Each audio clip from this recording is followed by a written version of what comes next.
All right, let's get started. So the title of the talk today is my aspirin conscious. And I've been dying to give this talk just because of the title. But let me start by explaining where I got the title from. I was reading, and I came across this thing called the secondary brain.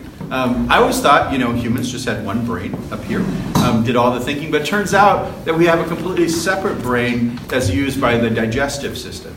It actually extends a bunch of neurons, extends all the way from your esophagus down to your anus. It's a massive brain, and it can function independently of your main brain. And one of the things that they're discovering is there's actually a ton of information coming from the secondary brain up to your primary brain.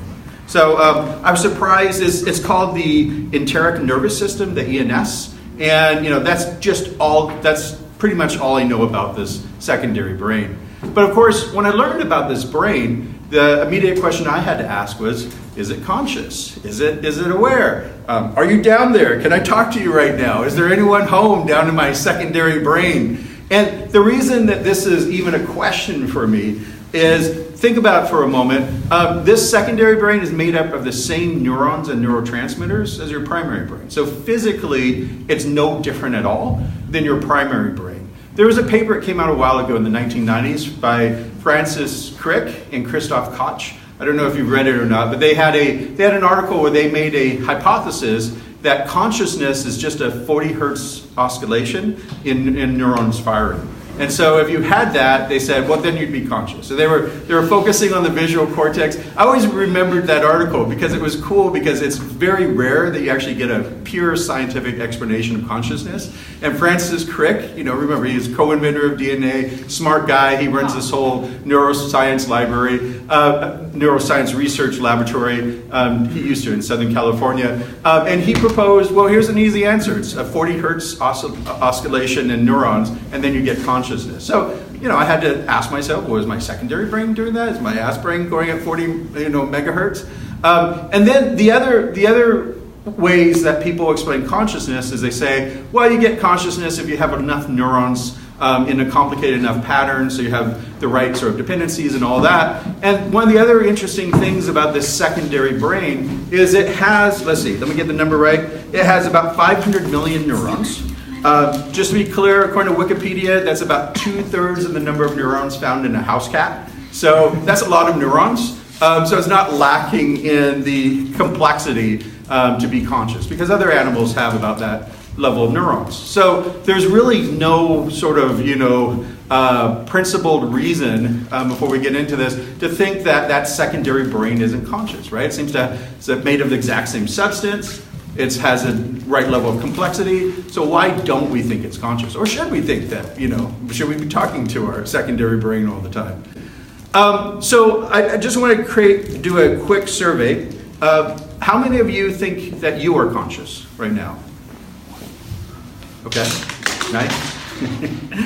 You haven't fallen asleep yet. That's not fair over there. Okay. How many of you think a chair can be conscious? Okay, that's pretty clear. Everyone down. Everyone on the first one, you think you're conscious but chairs. How about flies? Everyone good with flies?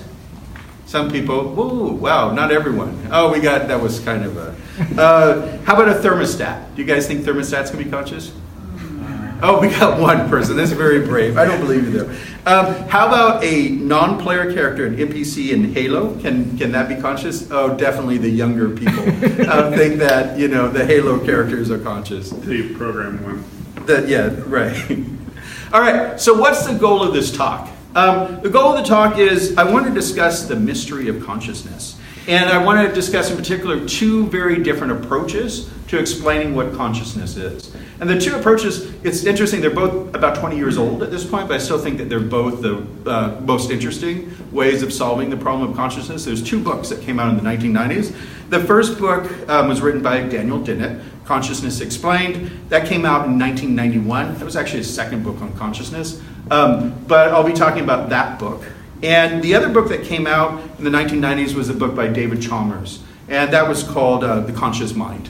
And I still think, that's also one of the best books on consciousness written. So they have very different perspectives, as different as you can imagine. And so I want to compare the two perspectives briefly in this talk, and then maybe we can discuss it. Okay, but the other question I want to bring up is, why should we even care about consciousness? Why care about this subject at all? Why is it important? Why is it important to me? And why do I think it should be important to you?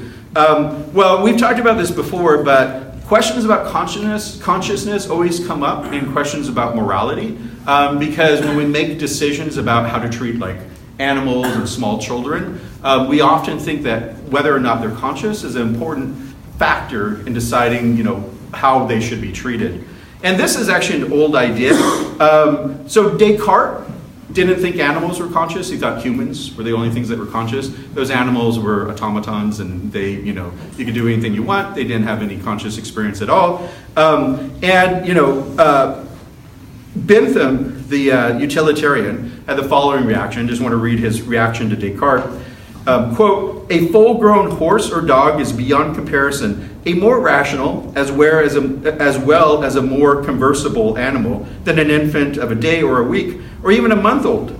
But suppose they were otherwise, would it avail? The question is not, can they reason, nor can they talk, but can they suffer?"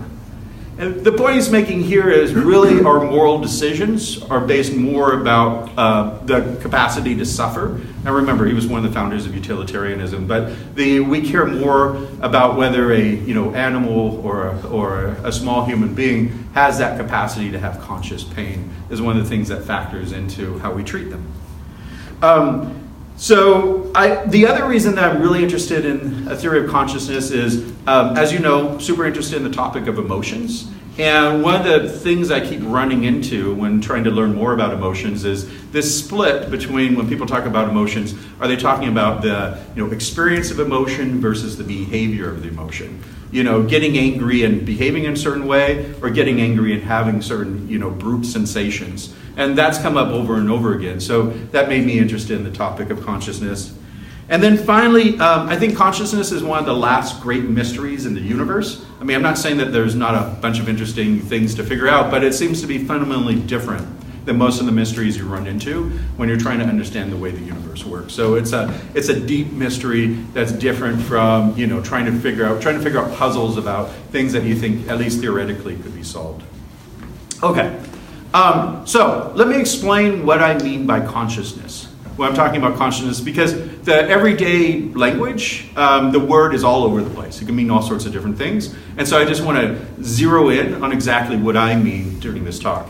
And what I mean is what Chalmers calls the hard problem of consciousness. And that's in the philosophical literature. It's usually referred to as the hard problem. We don't want to do the easy problem. We want to do the hard problem here. So let me point to things that I don't really consider being a problem, but sometimes when people talk about consciousness, they're talking about those problems. So the first thing that comes up all the time is self-awareness.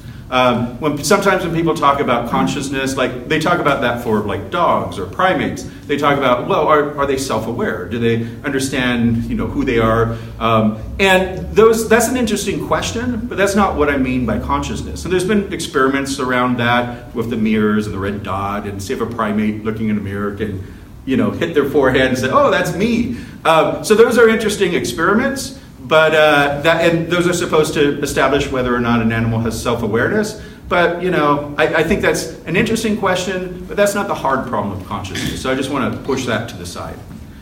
The second thing that people sometimes bring up in the case of consciousness is the whole problem of subjectivity or having a certain perspective on the world. They think that's the hard problem. And again, I want to push that problem to the side because I can imagine a computer security system where you put cameras on it. It has a certain perspective on the world, right? This is really a question more about access consciousness. That's what Ned Block referred to it, the philosopher Ned Block. Access consciousness, where you have a limited amount of information about the external world. And again, you can kind of think of programming a computer so they have different types of access consciousness. It's not aware of everything. It has a camera that's pointing over there, so it has a certain perspective on the world, a certain subjectivity. Again, I don't think that's a deep problem of consciousness. That's just the problem that we have limited information coming in that we can process. So I want to push both of those problems to the side. Basically, anything that I can think of even conceivably I could program a computer to do, I'm not going to worry about. Because I figured, well, it might be an interesting challenge, might take hundreds or thousands of years to work it out, but in theory, we kind of know how the story goes. So, by consciousness, I mean specifically conscious experience. And the precise term in the philosophical literature is qualia, so that's the plural. The singular is quale. And qualia is just a shortened form of perceptual quality from phenomenal qualities, and it's just a short form of talking about phenomenal qualities.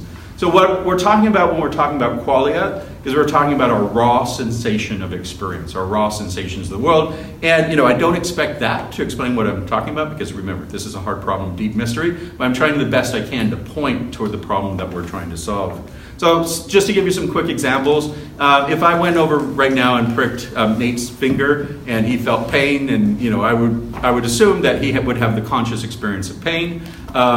If you look out the window and you see kind of a gray sky out there, you're having the conscious experience of gray. If you think about the fact that, hey, it's garbage night, you need to bring out the garbage, you're having that, that thought happening in your brain that you're having the conscious experience of. There's a stream of consciousness. These are all just little bits of that stream that go through your head. Now, this is how the International Dictionary of Psychology defines consciousness. They define it like this. Consciousness, the having of perceptions, thoughts, and feelings, awareness. The term is impossible to define except in terms that are unintelligible without a grasp of what consciousness means.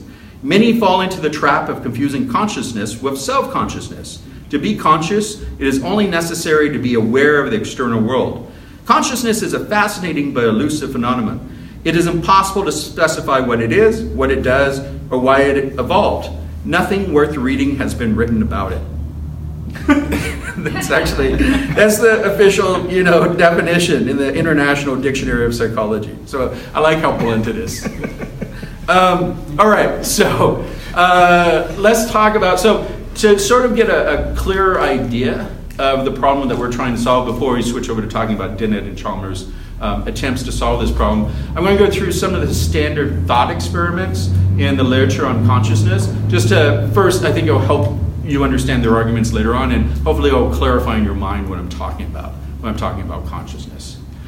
So let's start with zombies. Zombies is a favorite example in the literature. And when philosophers talk about zombies, they're not talking about the Hollywood zombies where people are going around brains and they have to shamble around and they don't. What they're talking about is something very specific. When a philosopher's zombie is a person who acts exactly like John or Nate or whoever, except they're not conscious. There's nothing at home. So they never actually feel pain. And when they look out the sky, they don't actually experience the color, but they behave exactly like a human would who's having the conscious experience. They behave exactly like a normal human would in every way. For all we know, John could be a zombie. Sorry to pick on you, John, but you could be going around acting just like a normal person would, but you don't actually have any experience of anything at all.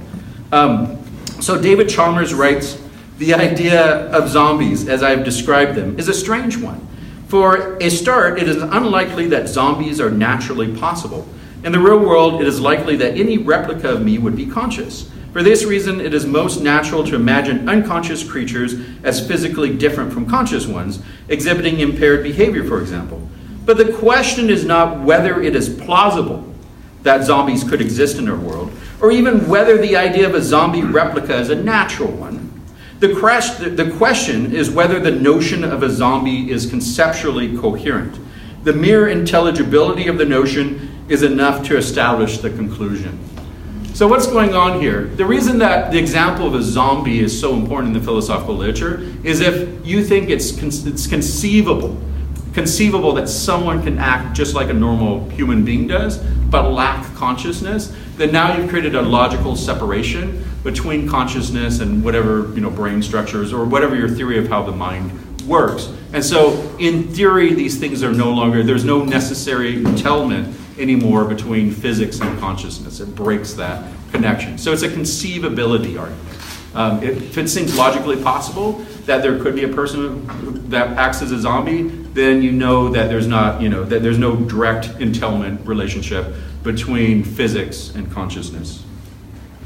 Let me give you another example. This is probably my favorite example. You probably, if you've ever seen Ex Machina, great movie, they bring it up in the middle of that movie. This was from Frank Jackson. It's the example of Mary in the Black and White Room. How many of you heard of this one before? Oh, I love Mary in the Black and White Room. Okay, let's go for Mary in the Black and White Room. So Mary, she's a brilliant scientist who is, for whatever reason, forced to investigate the world from a black and white room via a black and white television monitor. She specializes in the neurophysiology of vision and acquires, let's suppose, all the physical information there is to obtain about what goes on when we see ripe tomatoes or the sky, and use terms like red, blue, and so on. She discovers, for example, just which wavelength combinations from the sky stimulate the retina, and exactly how this produces, via the central nervous system, the contraction of the vocal cords, expulsion of air from the lungs that results in the uttering of the sentence, "The sky is blue." What will happen when Mary is released from her black and white room or is given a color television monitor? Will she learn anything or not? It seems just obvious that she will learn something about the world and our visual experience of it. Then it is inescapable that her previous knowledge was incomplete, but she had all the physical information. Ergo, there's more to have than that, and physicalism is false. Okay, so let me try to reconstruct that argument. So they've taken this poor woman. She's grown up all of her life in a black and white room. Obviously, she has to wear like gloves all the time. There's no mirrors in this room. I don't know. There's some logistical problems here, and she has a television set where she can see the outside world, but it's only in black and white. So the only thing she experiences is black, white, and shades of gray. And the thought experiment here is, okay, and she is the best neuroscientist ever. She knows everything. We've gotten to a final theory of neuroscience. She understands how every neuron fires, understands all the wavelengths of light. She understands every physical fact that you need to understand to be able to understand color. And then, but here's the thought experiment. One day, they fling open the door. She walks outside. She sees that blue sky. The idea is, in this case, she's learned something new. And therefore, the argument goes, because she's learned something new, understanding every fact about the physical world doesn't give you all of the facts about the world. You've left something out. You've left out an explanation of consciousness, right? Because now she understands what blue looks like. Does that make sense? It's wrong. Well, we'll get to that. But as long as it makes sense, this is a very, very similar argument. I'm going to throw this one out. I call this the Stevie Wonder argument. Stevie Wonder was born blind almost from birth, very close to birth. And Stevie Wonder, you can imagine, because he was born blind, Stevie Wonder never experienced any colors at all, right? Never experienced red, never experienced blue. Actually, just all of vision, not something that Stevie Wonder had ever had any contact with all. Now, imagine that you were hired by Stevie Wonder. He said, look, I'm rich now, made all this money. I really want to understand what this whole color thing's about, the vision thing. I'm going to pay you billions of dollars to teach me to experience the color red. You can take as long as you want. You can teach me whatever you want to do. I just want that experience of the color red. Now, what I would argue in this case is that there's no way, even if I took the $1 billion from Stevie Wonder, I'm not going to be able to teach him what the experience of red is. It's just not something that you can teach to him, because there is something that he needs beyond just knowledge to be able to understand that experience of the color red. Does that argument make sense? It's very closely related to the previous one. So if you don't accept the previous one, you probably won't accept this one either.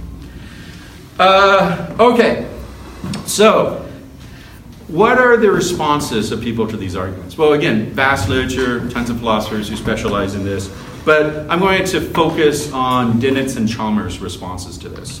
So Daniel Dennett, in Consciousness Explained, his basic reaction to all these thought experiments is just to, he's an eliminative materialist, So he says, oh, well, there's no such thing as consciousness. Case closed, we're done. He spends a very long book arguing that over and over again. We'll get to some of his quotes later on. But his basic response is, that type of consciousness is just nonsensical. It's nonsensical. I can't make sense of it. So you don't actually have qualia, and there's nothing, you can teach Stevie Wonder because there's nothing to be taught there.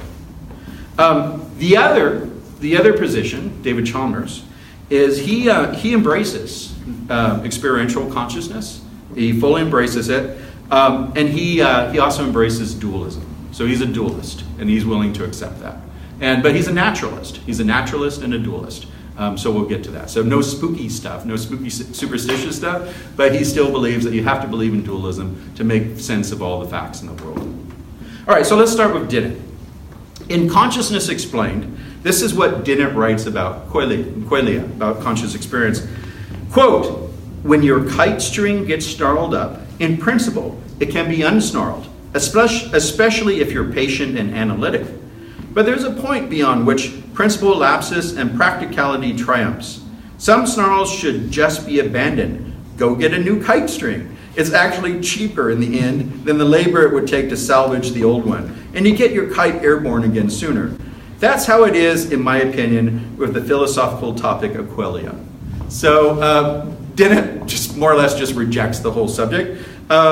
This is how Dennett responds to the topic of Mary in the black and white room. What his basic response is that people weren't really following the directions. If they followed the directions in the setup for the thought experiment, there'd be no problem at all. And he imagines a slightly different resolution of what happens when she flings open the door and sees the outside world. Dennett writes, and so one day, Mary's captors decided it was time for her to see colors. As a trick, they prepared a bright blue banana to present as her first color experience ever. Mary took one look at it and said, hey, you tried to trick me. Bananas are yellow, but this one is blue. Her captors were dumbfounded. How did she do it? Simple, she replied. You have to remember that I know everything, absolutely everything that could ever be known about the physical causes and effects of color vision. So this isn't surprising, right? Dennett's a proper materialist. He doesn't believe that there's anything more to know than all the facts, all the physical facts about the world. And so, we've set up the argument where, according to Jackson, Mary knows all the physical facts. And so Dennett really doesn't have any choice but to say, well, then I knew she was going to see, the color. That was one of the facts that she would understand. Dennett says something very similar about the zombie thought experiment. He writes, are zombies possible? They're just not possible. They're actual. We're all zombies. No one is conscious. So that's a great reaction. So he just declares that we're all zombies. Again, makes sense from a materialist perspective. So Dennett thinks the whole idea of consciousness, qualia, is confused. He writes, if we were to declare that in principle a zombie is indistinguishable from a conscious person, then we would be saying that genuine consciousness is epiphenomenal in the ridiculous sense. This is just silly. I love arguments that end with "this is just silly." But so let me try to pull apart a little more about what he's saying. So he brought up epiphenomenalism. So that's a position in consciousness where you think consciousness exists, but it exerts zero causal influence on the world. It's epiphenomenal in the sense of it comes from Huxley, actually, where Huxley talks about an engine going down the track, and as part of chugging along the track, it puts out the steam while it's moving along. But the steam has nothing causative to do with it moving along the track at all. It's just a side effect, so it has nothing to do at all. And so there is a position in philosophy of mind called epiphenomenalism, where they believe that, consciousness exists, it just does nothing at all. And that's super offensive to Dennett, because he's a materialist. It's a material world, everything, billiard balls, causation, all of that. So positing something that has zero effect in the world, you can tell it really bothers him. Let me read another paragraph. If qualia are epiphenomenal in the standard philosophical sense, their occurrence can't explain the way things happen in the material world, since, by definition, things would happen exactly the same way without them.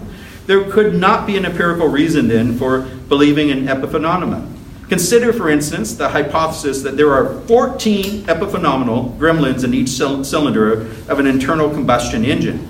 These gremlins have no mass, no energy, no physical properties. They do not make the engine run smoother or rougher, faster or slower. There is and could be no empirical evidence of their presence, and no empirical way in principle of distinguishing this hypothesis from its rivals. There are 12 or 13 or 15 gremlins. By what principle does one defend one's wholesale dismissal of such nonsense? A verificationist principle, or just plain common sense? I pounded the table for Dennett here.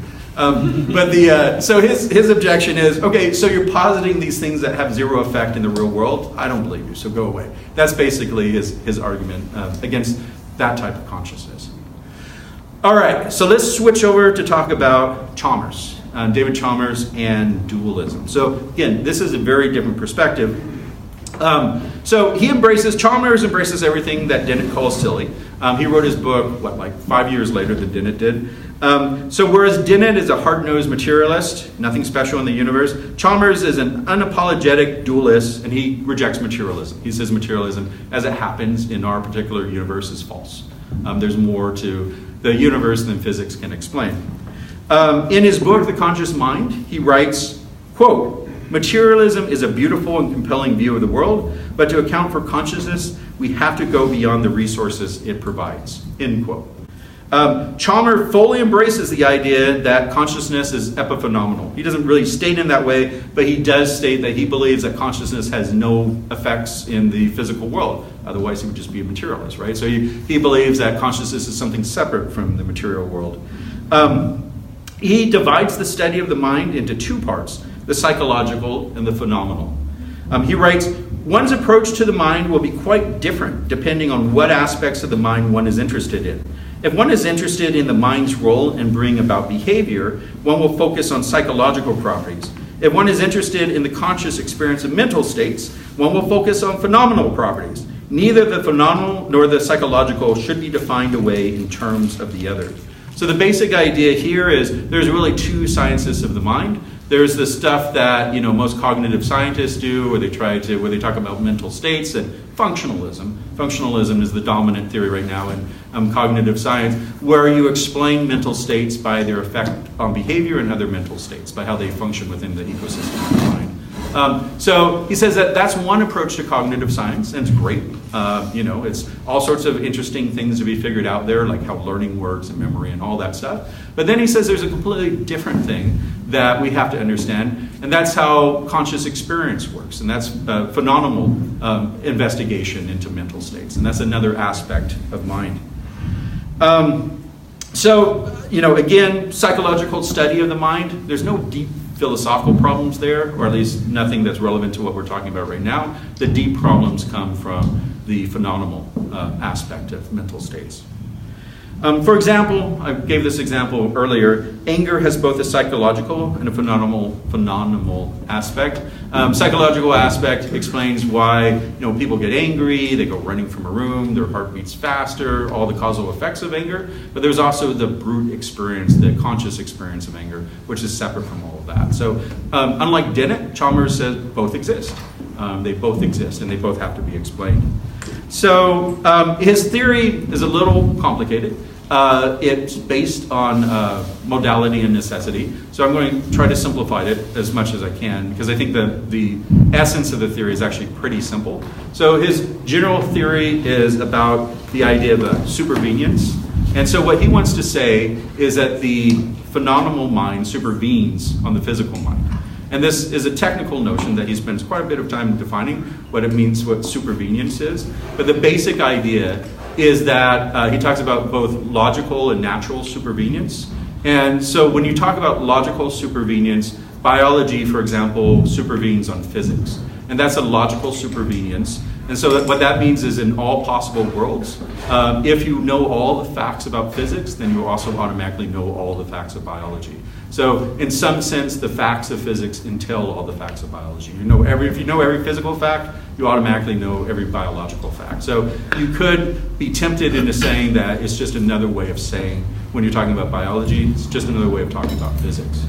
What he wants to claim, though, is in the case of consciousness, it's not a logical supervenience, it's a naturalistic supervenience. So what that means is, if you look across all possible worlds, our world just happens to have that relationship, between consciousness and physics. So in our world, it happens to be true that if you have certain psychological states in your head, in your brain, then you'll also have these conscious states that supervene on these physical states. So there happens to be a natural correlation, supervenience between physics and consciousness in our particular world, but we can imagine worlds with zombies. And in those worlds, that relationship doesn't hold, and that's why it's not a logical necessity. It's just a contingent necessity. It just happens to be true in our world that there's that relationship between physics and consciousness. So let me summarize. One, consciousness is not reducible to physics. Even if you had a full theory of physics, it would leave out consciousness. Two, it happens to be the case in our universe as part of natural law that when someone is in a certain psychological state, then they're also in a certain phenomenal state. And then three, however, this is not a matter of logical necessity. We can imagine a zombie world that's just like ours, except there's no consciousness at all. That's his overall argument. So what reason does Chalmers have to believe in this strong form of consciousness? He believes in something that Dennett doesn't, that this phenomenal consciousness exists. And, to be honest, he ends up pointing. I'll read what he writes. Some say that consciousness is an illusion, but I have little idea what this could even mean. It seems to me that we are surer of the existence of conscious experience than we are of anything else in the world. I have tried hard at times to convince myself that there is really nothing there, that conscious experience is empty, an illusion. There is something seductive about this notion, which philosophers throughout the ages have exploited, but in the end it is utterly unsatisfying. I find myself absorbed in an orange sensation. Why orange? I don't know. And something is going on. There is something that needs explaining, even after we explain the process. And so that's where he leaves it. All right, so let me get to the conclusion so we have time to talk about this. So we have two very different worldviews here, right? We have the Dennett view, no consciousness. We have the Chalmers view, dualist. Materialism isn't enough. You have both the conscious experience and the psychological experience. On the one hand, Dennett's view is there's less in heaven and earth than dreamt of in your philosophy. He thinks qualia are silly. On the other hand, we have Chalmers' dualism. There's more in heaven and earth, Dennett, than dreamt of in your philosophy. Qualia are undeniable. We're experts on how things seem to us. We just have that experience. So this is a weird position. How do you judge between these two different theories? How can you even get started trying to figure out, well, which way of looking at the world is the right way? So I'm going to point to a couple things. I'm going to give a little history, and then I'm going to give two more thought experiments, and then we can discuss it. But did want to give a little history about the weird position we're in now. So if you think about the history of philosophy over the past 300 years, going back to British empiricists like Locke and Hume, they started from the position of phenomenal consciousness. In fact, from their perspective, look at the foundations of empiricism. They believe that that's the only thing in the world that you can actually believe in, and everything else has to be built on top of that. So you start with David Hume, and he starts with perceptions, and then perceptions turn into impressions and ideas, and all the rest of knowledge has to be built on that secure foundation. Same thing for Locke. So for them, this whole question of, well, does consciousness exist? That would be a crazy question. David Hume would say, well, that's what we start with. What are you talking about? That's how we get the whole ball rolling. But then if you fast forward back to the logical positivists during the 1930s to 1960s or so, especially Rudolf Carnap. Rudolf Carnap wrote a really famous book called The Aufbau. And in The Aufbau, he tried to give a description of the entire universe just from conscious experience. He gave a foundation of a theory that was supposed to be sort of it started with direct sensation. He writes in the Aufbau that every significant statement can be translated into a sense-dative language, and he builds from there. Relevance of that is Chalmers' last book was actually based off of extending the Aufbau to try to defend it and make sure it's defensible. And then finally, so we have that history of empiricism. Finally, we get to Willard Van Orman Quine, Two Dogmas of Empiricism, where he attacks the foundations of empiricism. But even in that paper, even when Quine attacks empiricism, he still thinks that observation and conscious experience have a special place in our understanding of the universe. He writes, the totality of our so-called knowledge or beliefs from the most casual matters of geography and history to the profoundest laws of atomic physics, or even of pure mathematics and logic, is a man-made fabric which impinges on experience only along the edges. Or to change the figure, total science is like a field of forest whose boundary conditions are experienced. And then, after this whole history, we get to Dennett, who just says, oh, there's no consciousness, there's no perception in the sense that all these empiricists in the past have talked about. So, in a way, Dennett likes to pretend like he's just a common sense guy, but actually, if you look at the history of empiricism, he has the most radical position because he's denying something that everyone else in the empirical in the tradition has accepted as a starting point. So, last two thought experiments before we wrap up. Let's do a thought experiment around dragon familiars. I made this one up. But imagine that everyone in this room had this invisible dragon familiar floating right here. It could be a little blue dragon, it could be a pink dragon if you want. There's a little dragon floating next to you. But these dragon familiars are invisible to everyone else. You're the only one who can interact with these dragon familiars. So you can talk to your dragon familiar, tell you things. But the dragon familiar has zero impact on the universe around you. You can't knock over chairs. You can't talk to other people. You're the only person who knows that dragon familiar exists. So what I'm trying to construct here is an analogy to the way that David Chalmers thinks about the universe, because he thinks that we have something very much like these invisible dragon familiars that we can communicate with that are beyond the physical universe around us. Now, immediately Dennett would walk into the room and announce, I don't have a dragon familiar. I just don't have one, and I doubt whether any of you have a dragon familiar either, because there's no way to prove it. There's no way to show any influence on anything that's going on around you. And to be honest, there's a problem with this thought experiment, because if you're really thinking of a dragon familiar and it can talk back to you, then now you're in a position where it's having an effect on you, and presumably you're part of the physical world, and it's actually not something that's separated off into the rest of the universe. So one last thought experiment. Another way to think about this is in terms of mental telescopes. This would drive Dennett crazy. But the idea there is, imagine that I gave each one of you a telescope, and you can use this telescope to see this magical universe. The magical universe will have unicorns and bat people. I love the bat people. And we'll have all sorts of crazy things happening. And you can look into that universe, and let's say you're a scientist, you're a physicist, you can study all the laws of physics of that magical universe. You figure them all out, they're slightly different. Pigs can fly, whatever. You have all the knowledge possible. But the one thing that you can't understand, after studying that other universe as much as you can't understand the telescope. The telescope is not accessible to you. It's not part of that universe. So in that case, you're seeing into a different universe, but you're not actually, you can't explain your apparatus for understanding the separate universe. All right, so these are analogies. I am going to stop here and let's discuss.